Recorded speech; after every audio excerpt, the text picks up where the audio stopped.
పొద్దున్న ఊరంటే సీరమైన వచ్చినాయండి. ఇగండి అసలు ఎంత చిన్నగా ఉంటాయండి చేపలు, తెలుసు కదా మీకు. కూర వండుకోబోతున్నప్పుడు ఇగురు వండుతామండి.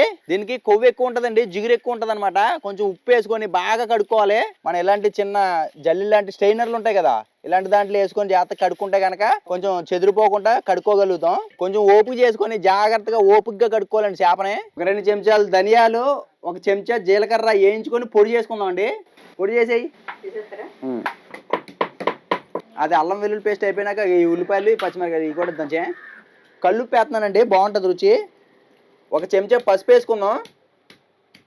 తినగలిగేంత కారం వేసుకుందాం అండి, ఒక 5-6 చెంచాల వరకు పడుతుంది. ధనియాలు జీలకర్ర వేయించి పొడి చేసుకున్నాం కదా, అది కూడా దీంట్లో వేసేస్తున్నానండి. దీంట్లోనే ఒక 2-3 చెంచాలకి నూనె కూడా పోద్దాం. ఇప్పుడు ఇదంతా కూడా బాగా కలిపేసుకోవాలండి. బుజ్జి ఒకసారి ఎగరమూత వేసేయమ్మ దీన్ని. ఇవన్నీ కూడా బాగా కలిపేసి ఈ సీరమేన్ని పక్కన పెట్టేసుకోవాలండి.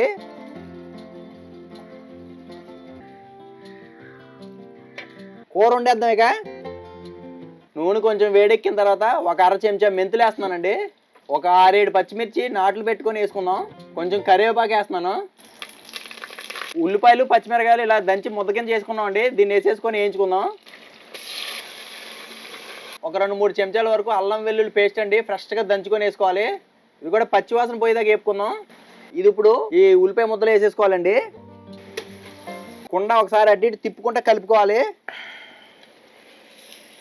చేప చిన్నగా ఉంటుంది కదండి, మెత్తగా ఉండి చెదిరిపోద్ది అనమాట గరిటె పెడితే. ఇలా బాగా కలిపేసిన తర్వాత ఒక 1/2 గ్లాసు కంటే తక్కువే నీళ్లు పోసుకోవాలండి. నీళ్ళు వేసిన తర్వాత తిప్పుకోవాలండి. ఒక 5 నిమిషాల పాటు మూత పెట్టి ఉడికించుకోవాలండి. ఈ చింత చిగురు వేసేద్దాం. ఇప్పుడు ఒక్కసారి గుండ్రంగా తిప్పేసుకుందాం. మళ్ళీ ఒక 5 నిమిషాల పాటు ఉడికిచ్చేసుకున్నాం అంటే చీరమేన్ కూర రెడీ అయిపోద్దండి. మూత పెడదాం.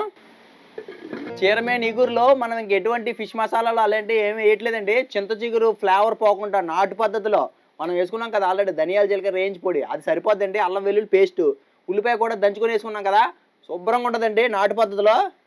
కూర రెడీ అయిపోయింది 10 నిమిషాల్లో. ఇవ్వండి చీరమేన్ ఉడికిపోతుందండి. లాస్ట్లో కొంచెం కొత్తిమీర చల్లేసుకొని దింపేసుకుంటే అబ్బా గుమ్మగుమ్మలు ఆడేస్తుంది చేపల కూర.